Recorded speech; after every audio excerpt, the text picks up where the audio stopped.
आज हम लोग बेसिक मैथमेटिक्स में फ्रैक्शन का ये थर्ड पार्ट देखने जा रहे हैं।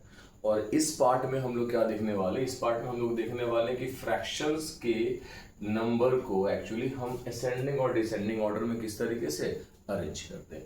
असेंडिंग दैट मीन्स छोटे से बड़ा, और डिसेंडिंग दैट मीन्स बड़े से छोटा। तो पहले तो हम इसमें ये फाइंड कर लें कि बड़ा और छोटा वैल्यू हम किस तरीके से इवैल्यूएट करने वाले हैं। देखिए ध्यान से समझिएगा, जो भी हमारे पास नंबर है, जैसे हमारे पास नंबर है यहाँ पर मैंने पहले से क्वेश्चन लिख रखा है 2/5, 3/10, 9/14, 16/35। ये हमारे पास कुछ फ्रैक्शंस। अब इनको मुझे छोटा और बड़ा जजमेंट करना है। तो हमें क्या करना है, एक्चुअली जितने भी डिनोमिनेटर है, मैंने पहले ही बताया था, मैं फिर बता दे रहा हूँ। एक्चुअली ऊपर वाला पार्ट आपका न्यूमरेटर और नीचे वाला पार्ट डिनोमिनेटर होता है, ठीक है। और न्यूमरेटर और डिनोमिनेटर दोनों का दोनों क्या होना चाहिए, आपका नेचुरल नंबर होना चाहिए। अब करना क्या एक्चुअली कि 5 जो डिनोमिनेटर है ना, इनके हमें निकालने हैं एलसीएम।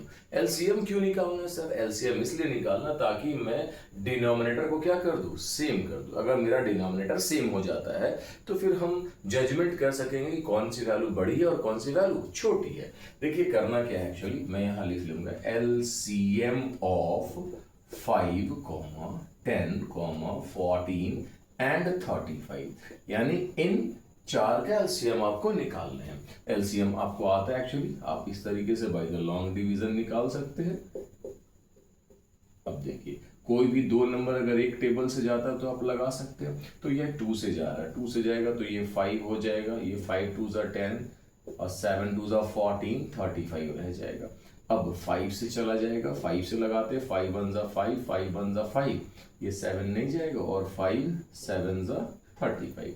अब ये किससे जाने वाला है सर? 7 से जाने वाला, 1 1 1 और ये 1, यानी हमारे पास जो एलसीएम आया है, ध्यान से समझिएगा, जो हमारे पास एलसीएम आया ये 2 × 5 × 2 × 5 × 7, यानी ये जो नंबर है इनका प्रोडक्ट मल्टीप्लाई करेंगे तो 5 2 10 और 10 7 70, यानी एलसीएम कितना आ गया सर? 70 आ गया। दैट मीन्स ये जितने भी नंबर है, जो यहाँ 5 दिख रहा है, 10 दिख रहा है, 14 और 35, we can convert into the 70। अब करना कैसे है सर? How to possible? 2/5 है, आप क्या करो, इस 5 को 70 बनाना है, ठीक है। इस 5 को 70 बनाना है। कैसे बनाए सर? किससे मल्टीप्लाई करें सर? बहुत डिफिकल्ट लग रहा है, ऐसा कुछ नहीं है। देखो इसमें ये 5 दिख रहा ना, इस 5 को छोड़ दो, मेरे पास क्या बच रहा? 7 और 2, तो 7 2 14। दैट मीन्स अगर आपने 14 से मल्टीप्लाई किया न्यूमरेटर को भी और डिनोमिनेटर को भी, ताकि ये लाइक फ्रैक्शन में कन्वर्ट हो जाए और we can convert denominator into the 70। तो 14 2 28 है ना, और नीचे हो जाएगा 14 5 70। तो आपने देखा कि आपने जो है 5 को 70 में कन्वर्ट कर लिया। सर नीचे मल्टीप्लाई करना है, ऊपर भी? हाँ बिल्कुल, ताकि इसकी जो वैल्यू है वो चेंज ना हो। ये किस में कन्वर्ट हो गया? ये इक्विवेलेंट फ्रैक्शन में कन्वर्ट हो गया। फ्रैक्शन का फर्स्ट वीडियो देखिएगा, उसमें और भी क्लियर जो है इस पार्ट्स या टाइप्स ऑफ द फ्रैक्शंस के बारे में डिस्कस किया मैंने। इसके बाद अब मेरे पास दूसरा नंबर है 3/10। अब देखिए 3/10 में क्या करना है मेरे को, एक्चुअली अब यहां जो 10 है इसको क्या बनाना है? 70 बनाना है। कैसे 70 बनाएंगे सर? फिर यहां देखिए, तो 5 2 10 आ जाता है, 5 2 10, बच कौन रहा है? 7। दैट मीन्स अगर आप 7 से मल्टीप्लाई कर देंगे इनको तो ये क्या हो जाएगा? 70 में कन्वर्ट हो जाएगा। तो ऊपर भी करना है और नीचे भी करना है, करें मल्टीप्लाई।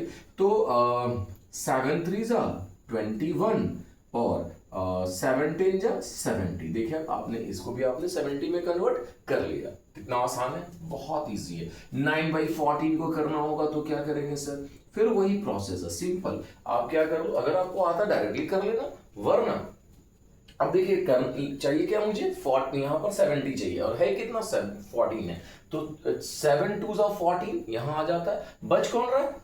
5, यानी आपने इसको 5 से मल्टीप्लाई करने, 5 से ऊपर और 5 से नीचे। अगर ये नहीं समझ में आ रहा तो आप ये भी कर सकते हैं कि इनको आप 14 का टेबल पढ़ लीजिए, कितने टाइम्स में 70 आता, 5 टाइम्स में आता, तो 5 से मल्टीप्लाई करेंगे। तो देखिएगा मेरे पास वैल्यू आ रहा 9 5 45 और 14 7 14 5 70, यानी आपने इसको भी कन्वर्ट कर लिया। एंड द लास्ट वन हमारे पास एक वैल्यू और बच गया। क्या बचा है सर? बच गया 16/35। अब देखिए 35 को किससे मल्टीप्लाई करेंगे? 70 हो जाएगा। देखिए यहाँ पर 7 5 तो 35 है, 35 यानी किससे मल्टीप्लाई करना पड़ेगा सर? 2 से मल्टीप्लाई करना पड़ेगा।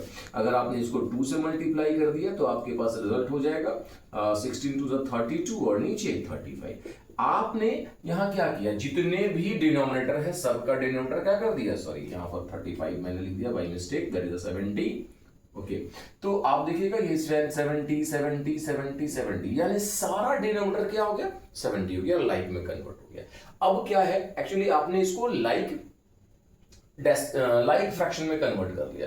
इससे क्या पता चलेगा सर? इससे ये मालूम चलेगा जो वैल्यू सबसे छोटा है ऊपर में वो छोटा हो जाएगा, जो बड़ा है वो बड़ा हो जाएगा। मुझे करना किसमें सर? असेंडिंग में करना। तो असेंडिंग में करने के लिए मैं यहां पर लिख दे रहा हूं एक्चुअली, ठीक है। यहां पर देखिए सबसे छोटा इसमें क्या?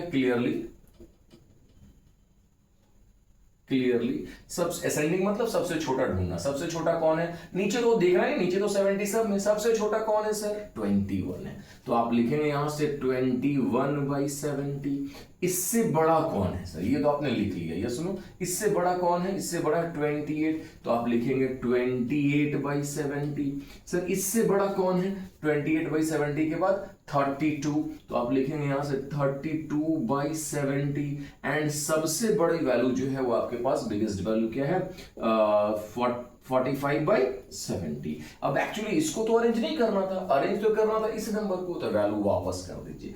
अब आप देखेंगे 21/70, देखिए ये रहा, इसकी वैल्यू है क्या सर? 3/10, यानी सबसे छोटी वैल्यू है 3/10। इससे बड़ी वैल्यू है 28, दैट मीन्स 2/5, तो आप यहां लिखेंगे सर 2/5। इससे बड़ी वैल्यू है आपके पास 16/35, और इसमें सबसे बड़ी वैल्यू जो आ रही है 45/70, जिसका 9/14 है, यानी ये सबसे बड़ा फ्रैक्शन है। तो आपने ये अरेंज कर लिया किसमें? ये आपने अरेंज कर लिया असेंडिंग ऑर्डर में, छोटे से बड़े की तरफ। अगर डिसेंडिंग में करना होगा तो आप क्या करिएगा? ये वाली वैल्यू को सबसे पहले लिखे। अगर डिसेंडिंग में करना है तो डिसेंडिंग में मैं यहां कर दे रहा हूं एक्चुअली, और डिसेंडिंग की बात करें तो सबसे बड़ी वैल्यू क्या हो जाएगी? 45/70। ओके, इससे छोटी वैल्यू किसकी है? तो 32/70। एकदम रिवर्स चलेंगे, एकदम रिवर्स, इस साइड से चलिए। फिर आपके पास क्या है? 28/70, ये उससे छोटी, और सबसे छोटी वैल्यू क्या होगी? 21/70। और फिर इसकी वैल्यू जो ये है, इसको क्या करिए आप? वापस करिए। तो ये आपका आंसर है असेंडिंग ऑर्डर के लिए। अगर क्वेश्चन में डिसेंडिंग ऑर्डर होगा तो फिर ये वाली वैल्यू होगी, और इसके साथ आप इसकी वैल्यू को लिखेंगे। इसका आंसर में क्या आ जाएगा सर? पहले आ जाएगा 9/14, सबसे बड़ी वैल्यू है। इससे छोटा हो जाएगा 16/35, जो आपको यहां दिख रहा होगा। इससे बड़ी वैल्यू हो जाएगी किसकी? सॉरी, इससे छोटी वैल्यू किसकी हो जाएगी? 2/5, और सबसे छोटी वैल्यू जो हो जाएगी वो 3/10 हो जाएगी। तो आप अगर देखेंगे तो ये भी आंसर हो जाएगा सर, यस नो। तो ये आपका, अगर क्वेश्चन असेंडिंग में पूछेगा तो आंसर यहां कंप्लीट होता है, अगर डिसेंडिंग में पूछेगा तो ये दो पार्ट आपको नहीं लिखने, ये वाला पार्ट लिखना है। ये फॉर असेंडिंग, ये फॉर डिसेंडिंग। आई होप आपको क्लियर समझ में आ रहा होगा। अगर वीडियो समझ में आता है तो वीडियो को लाइक करें, चैनल को सब्सक्राइब करें अगर आप पहली बार चैनल पर आए तो, और अपने दोस्तों में ज्यादा से ज्यादा शेयर करें। ओके, फिर थैंक यू।